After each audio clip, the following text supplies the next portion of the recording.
भारत की पहली और दुनिया की सबसे लंबी पॉड टैक्सी का काम उत्तर प्रदेश के नोएडा में शुरू होने वाला है। ये पॉड टैक्सी जेवर एयरपोर्ट से फिल्म सिटी सेक्टर 21 को जोड़ने का काम करेगी। इस टैक्सी की स्पीड होगी 40 किलोमीटर पर आवर और इसमें 6 लोग आसानी से बैठकर यात्रा कर सकते हैं। ये टैक्सी एयरपोर्ट से फिल्म सिटी तक का सफर मात्र 20 मिनट में पूरा कर लेगी। सर, अगर बात करते हैं टेक्नोलॉजी की, तो आपको क्या लगता है कौन सी कंट्री आगे होगी as a compare Pakistan India की?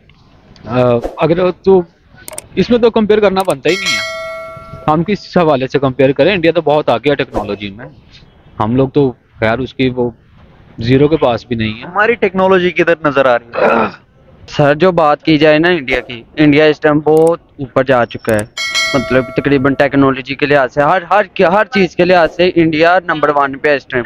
ठीक है, वो अपने मुल्क में बहुत सी जदीद तरीन चीज़ें, टेक्नोलॉजी, हर किस्म की चीज़ें ना वो अपने मुल्क में लेके आ रहे हैं। ठीक है, इलेक्शन आ रहे हैं, अब ठीक हो, कितनी लड़ाइयाँ हो रही हैं। ठीक है, अगर हम कह रहे हैं कि हमने इमरान खान को वोट डालना है, हम उठा लेंगे, ये कहाँ के मतलब के इलेक्शन हुए? बिल्कुल, फ्रीडम ऑफ स्पीच पाकिस्तान। हाँ, ये कुछ भी नहीं है पाकिस्तान में। जो हक के लिए बोलता है उसे उठा लिया जाता है। अस्सलाम वालेकुम। वालेकुम सलाम। सर, कैसे हैं आप? अल्हम्दुलिल्लाह, आप बताएं। मैं बिल्कुल अच्छा। सर, नाम आपका? मोहम्मद शहबाज। मोहम्मद शहबाज। शहबाज भाई, क्या करते हैं आप?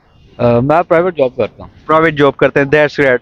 सर, अगर बात करते हैं टेक्नोलॉजी की, तो आपको क्या लगता है कौन सी कंट्री आगे होगी as a compare Pakistan India की? अगर तो इसमें तो कंपेयर करना बनता ही नहीं है। हम किस हवाले से कंपेयर करें? इंडिया तो बहुत आगे है टेक्नोलॉजी में। हम लोग तो खैर उसकी वो जीरो के पास भी नहीं है। हमारी टेक्नोलॉजी किधर नजर आ रही है? जैसी अभी करंट सिचुएशन चल रही है ना, तो अगले 100 साल बाद भी हम यहीं पे रोड के ऊपर ऐसी कोई वीडियो करते हुए नजर आ रहे होंगे। एग्जैक्टली। मुझे इसका अभी तक फ्यूचर नजर नहीं आ रहा किसी। एग्जैक्टली। तो सर, अगर मैं आज आपको एक वीडियो दिखाता हूँ, वीडियो देखने के बाद डिस्कस करेंगे, ठीक है? चलें, ठीक हो। भारत की पहली और दुनिया की सबसे लंबी पॉड टैक्सी का काम उत्तर प्रदेश के नोएडा में शुरू होने वाला है। ये पॉड टैक्सी जेवर एयरपोर्ट से फिल्म सिटी सेक्टर 21 को जोड़ने का काम करेगी। इस टैक्सी की स्पीड होगी 40 किलोमीटर पर आवर और इसमें 6 लोग आसानी से बैठकर यात्रा कर सकते हैं। ये टैक्सी एयरपोर्ट से फिल्म सिटी तक का सफर मात्र 20 मिनट में पूरा कर लेगी। वैसे pod taxi Singapore, London, Dubai काफी जगह पे चल रही है, लेकिन जो दुनिया की सबसे पुरानी पॉड टैक्सी है वो 1975 से लेकर अभी तक यूएसए के मार्ग टाउन सिटी में चल रही है। इन सिटीज में सक्सेसफुल होने के बाद इस प्रोजेक्ट को अब भारत में लाया गया है और इस प्रोजेक्ट के तहत भारत में 690 पॉड टैक्सियां चलाई जाएंगी।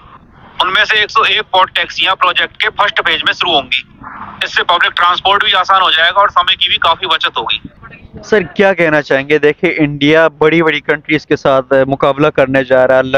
लंदन में ऐसी गाड़ियां भी अभी तक पॉड टैक्सियां चलती हैं, अब इंडिया के अंदर भी चलना स्टार्ट होंगी। क्या कहना चाहेंगे सर आप इस बारे में?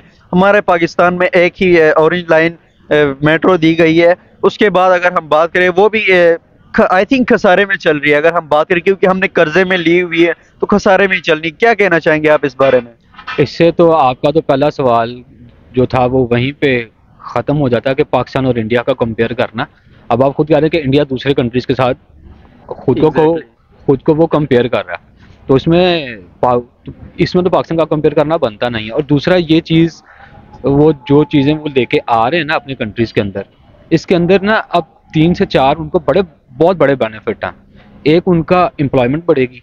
एग्जैक्टली। दूसरा, सर, वर्ल्ड में नंबर 1 पे तकरीबन आ गई है। ठीक है, उनकी एम्प्लॉयमेंट बढ़ेगी और दूसरा वहाँ पे टेक्नोलॉजी की प्रमोशन होगी। थर्ड, उनकी जो जनरेशन है ना, उस जनरेशन के अंदर एक पैशन आएगा, एक जुनून आएगा। और वो फिर आप देखिएगा कि आज से 4-5 साल बाद अगर हम जिंदा रहे तो फिर इंशाल्लाह डिस्कस करेंगे कि जी हमने वो वीडियो की थी और आज हम देख रहे हैं कि आज इंडिया कहाँ पे है। बिल्कुल। तो मुझे तो लगता है तो इंडिया चांद पे भी पहुंचा है। चांद पे पहुंचने वाला मिशन इंडिया से पहले पाकिस्तान ने स्टार्ट किया था। पाकिस्तान अभी तक सक्सेसफुल नहीं हुआ, इंडिया सक्सेसफुल भी हो गया। इसमें देखें कि उनकी ना एक चीज़ होती है कमिटमेंट, और एक चीज़ होती है कि बस आप न्यूज़ में बता दो, दुनिया को बता दो कि जी हम ये करना जा रहे हैं, और उसके ऊपर जो है वो अमल कुछ भी ना हो। इंडिया जो चांद पे पहुंचा है ना, वो चांद की साउथ साइड पे पहुंचने वाला पहला कंट्री है सर। पहला कंट्री है जो साउथ पोल में पहुंच गया है। जी, वो जो चांद के साउथ पोल में पहुंचा। और साउथ पोल में ना अभी तक यूएस गया, ना यूके गया, ना रशिया गया, ना बाकी कोई और कंट्रीज गया। ठीक है, अब बात है कि जब आप सपोर्ट करते हैं ना किसी को, इसकी मिसाल आप ऐसे ले लें, आपके घर में एक बच्चा है, उसका जो जुनून है, उसका जो इंटरेस्ट है ना, उसका इंटरेस्ट होता है मैट्रिक के बाद कि यार मैंने ना ना मैंने मेडिकल में जाना, ना मैंने इंजीनियरिंग में जाना, मैंने आईटी सेक्टर में जाना, ठीक है। अब वहाँ पे माँ बाप का जो घर में जो कॉन्सेप्ट चल रहा है, माँ बाप की एक ही चीज होती है कि नहीं जी मेरे खानदान च ना एक डॉक्टर होना चाहिए, डॉक्टर होना चाहिए था, एक मेरा- पुलिस होना चाहिए। एक पुलिस होना चाहिए था। अब वो इस मेंटल थ्योरी को ना अब चेंज करना चाहिए। बच्चों को राइट दो यार, जहाँ जाना चाहें जाएं, काम करें। एग्जैक्टली और सर अगर देखा जाए तो हमारा जो 1 क्लास से लेकर 9th क्लास तक के बच्चे पढ़ते हैं, उनको यही पढ़ाया जाता है, उनको यही बताया जाता है, बस सिर्फ हमने दुश्मनी करनी है इंडिया के साथ। इस बारे में आप क्या कहना चाहेंगे? क्या हमें अपने बच्चों को ऐसे ही जगह ऐसे कामों की तरफ से हटाकर दूसरे कामों टेक्नोलॉजी की तरफ लाना चाहिए, या सिर्फ हमें उनको जज्बा देना चाहिए, या उनको ये कहना चाहिए कि इंडिया हमारा दुश्मन है, हर हफ्ते में एक बार इंडिया के खिलाफ नारे लगवाना स्कूल में? अभी ना अब इस जो ट्रेंड को ना चेंज करना चाहिए। अब बच्चों को बताएं इंडिया के बारे में, लेकिन बताएं कि यार ये देखें कि इंडिया और पाकिस्तान इकट्ठे आजाद हुए थे, आज Exactly. इंडिया कहाँ पहुंच गया, हम कहाँ पे हैं। अब ये जब हम अपने बच्चों की स्कूलिंग करेंगे ना, उनको एजुकेट करेंगे कि बेटा आपकी ये जिम्मेदारी है कि अब आपने पाकिस्तान को उठाना है। जब आप एक बच्चे के अंदर, छोटे बच्चे के माइंड के अंदर ये चीज डाल देंगे ना, तो वो अपने जो उसका जो पाथ भी होगा वहां से हटेगा नहीं। उसके माइंड में एक चीज चल रही होगी, यार मैंने अपने कंट्री को दूसरे कंट्री से बेहतर करना है। एग्जैक्टली जब तो ये सोच इंडिया ने अपने स्टूडेंट्स के अंदर, अपने बच्चों के अंदर डाल दी है।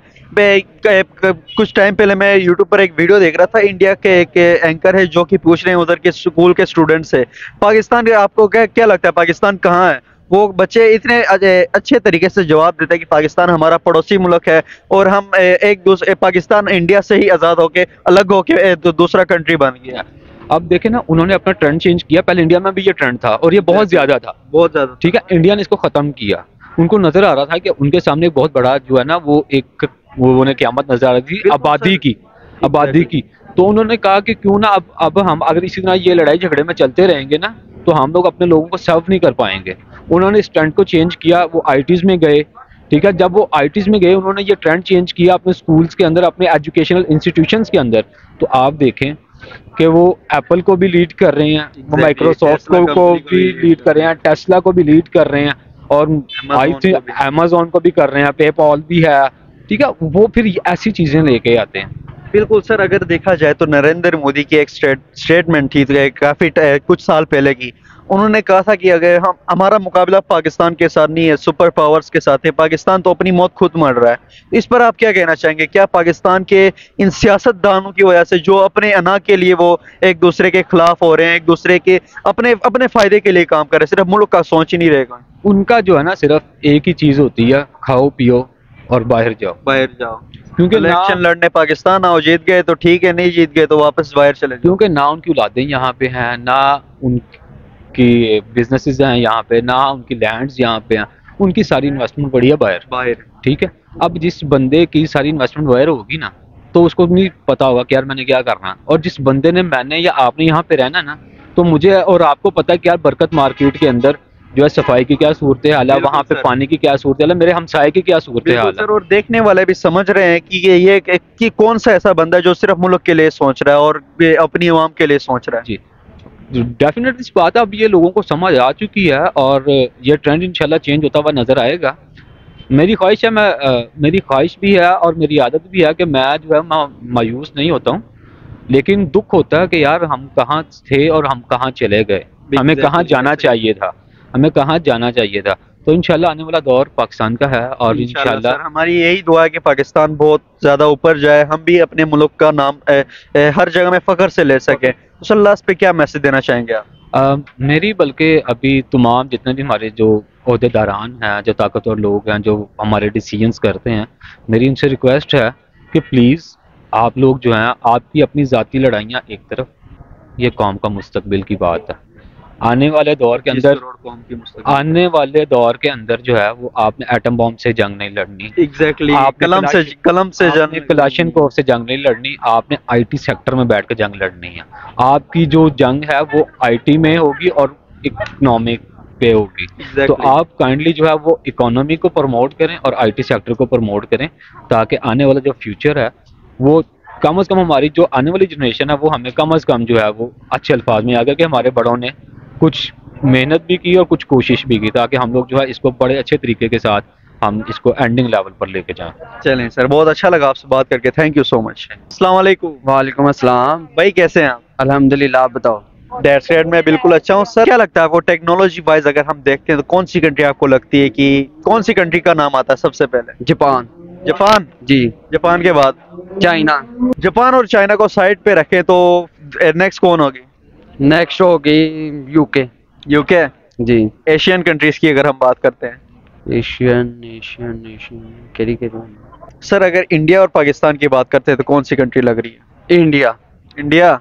पाकिस्तान में तो कुछ है ही नहीं है। क्यों सर? बहुत सी पाकिस्तान की टेक्नोलॉजीज बात ना देखने करो। को मिलती है। कहाँ क्या देखने को मिलता है? बहुत कुछ देखने को मिलता है सर इधर। जो देखने को मिलता है ना, वो सारा कुछ चाइना का ही है। पाकिस्तान का कुछ भी नहीं है इधर। अच्छा, हाँ जी, ये सारा चाइना माल इधर बिक रहा है। इसी बरक्स में आपको एक वीडियो दिखा देता हूँ, उसके बाद बात करेंगे, ठीक है? चलिए ठीक है, दिखाएं वीडियो। भारत की पहली और दुनिया की सबसे लंबी पॉड टैक्सी का काम उत्तर प्रदेश के नोएडा में शुरू होने वाला है। ये पॉड टैक्सी जेवर एयरपोर्ट से फिल्म सिटी सेक्टर 21 को जोड़ने का काम करेगी। इस टैक्सी की स्पीड होगी 40 किलोमीटर पर आवर और इसमें 6 लोग आसानी से बैठकर यात्रा कर सकते हैं। ये टैक्सी एयरपोर्ट से फिल्म सिटी तक का सफर मात्र 20 मिनट में पूरा कर लेगी। वैसे pod taxi Singapore, London, Dubai काफी जगह पे चल रही है, लेकिन जो दुनिया की सबसे पुरानी पॉड टैक्सी है वो 1975 से लेकर अभी तक यूएसए के मार्ग टाउन सिटी में चल रही है।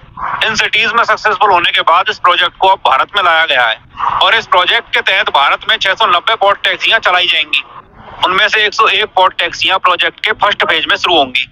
इससे पब्लिक ट्रांसपोर्ट भी आसान हो जाएगा और समय की भी काफी बचत होगी। सर देखिए, ये टैक्सी बगैर ड्राइवर के खुद जाएगी, एयरपोर्ट से लोगों को पिक करेगी और सिटी में पहुंचाएगी। क्या कहना चाहेंगे सर, ऐसी टेक्नोलॉजी इंडिया के अंदर आ रही है? पहले हमें देखने को मिलता था लंदन में होती थी, यूएस में होती थी और भी मलेशिया ऐसे, चाइना ऐसी कंट्रीज में होती थी। अब इंडिया में भी हमें देखने को मिलेगा, क्या कहेंगे इस बारे में? सर जो बात की जाए ना इंडिया की, इंडिया इस टाइम बहुत ऊपर जा चुका है। मतलब तकरीबन टेक्नोलॉजी के लिहाज से हर चीज़ के लिहाज से इंडिया नंबर 1 पे है इस टाइम। ठीक है, वो अपने मुल्क में बहुत सी जदीद तरीन चीज़ें, टेक्नोलॉजी, हर किस्म की चीज़ें ना वो अपने मुल्क में लेके आ रहे हैं। ठीक है, तो ये बहुत ही अच्छा है, मैंने देखी है, तो बहुत कमाल की चीज़ बनाई है इन्होंने। क्या सर पाकिस्तान कब ऐसी टेक्नोलॉजीज की तरफ जाएगा? कितना टाइम लग सकता है आपके अंदाजे में? दूर दूर तक भी नहीं सोचा जा सकता। सोचा भी नहीं जा सकता। जो बनाया उन्होंने वो तो चल ही नहीं रहा। जो कौन सा? ये मेट्रो बना दी, ठीक है, ऑरेंज लाइन बना दी। मेट्रो तो चल रही है सर, अच्छी भली चल रही है, उधर रश देखा आपने? एग्जैक्टली, ये भी है, रश बहुत होता है। हाँ, बंदा बेहोश हो गया फिर। बिल्कुल ऐसे ही है। तो सर क्या कहना चाहेंगे, क्यों हमारी टेक्नोलॉजी इतनी पीछे? क्या वजह है टेक्नोलॉजी की तरफ हमारे पाकिस्तानी हुक्मरान काम ही नहीं कर रहे टेक्नोलॉजी के ऊपर? पाकिस्तानी हुक्मरान को टैक्स जाता है हमारा, ठीक है, हर साल जाता है, बिल में से हर चीज में जाता है टैक्स। ठीक है, वो अपने पेट में, अपने मुल्क पे नहीं लगा रहे, अपने आप पे लगा रहे हैं। ठीक है, अपनी कोई मतलब के बना ली, अपना कोई काम कर लिया। ठीक है, बस ये है, और कुछ भी नहीं हो रहा पाकिस्तान में। वो इंडिया की क्या रीजन है? इंडिया और पाकिस्तान देखा जाए तो एक ही टाइम मिला उनको 77 साल। इंडिया का प्राइम मिनिस्टर मोदी है ना, वो कितने सालों से चेंज नहीं हुआ। ठीक है, और इधर हमारी लड़ाइयाँ नहीं मुकरी। ठीक है, कौन किसको मतलब के प्राइम मिनिस्टर बनाए, किसको बनाए, इलेक्शन आ रहे हैं अब, ठीक हो, कितनी लड़ाइयाँ हो रही हैं। ठीक है, Exactly. अगर हम कह रहे हैं कि हमने इमरान खान को वोट डालना है, हमें उठा लेंगे, ये कहाँ के मतलब के इलेक्शन हुए? बिल्कुल, ठीक है? फ्रीडम ऑफ स्पीच पाकिस्तान में। हाँ, ये कुछ भी नहीं है पाकिस्तान में। जो हक के लिए बोलता है उसे उठा लिया जाता है। ऐसा ही है। चलें हाँ। सर, आप बहुत जज्बाती हो गए। थैंक यू सो मच, बात करके अच्छा लगा।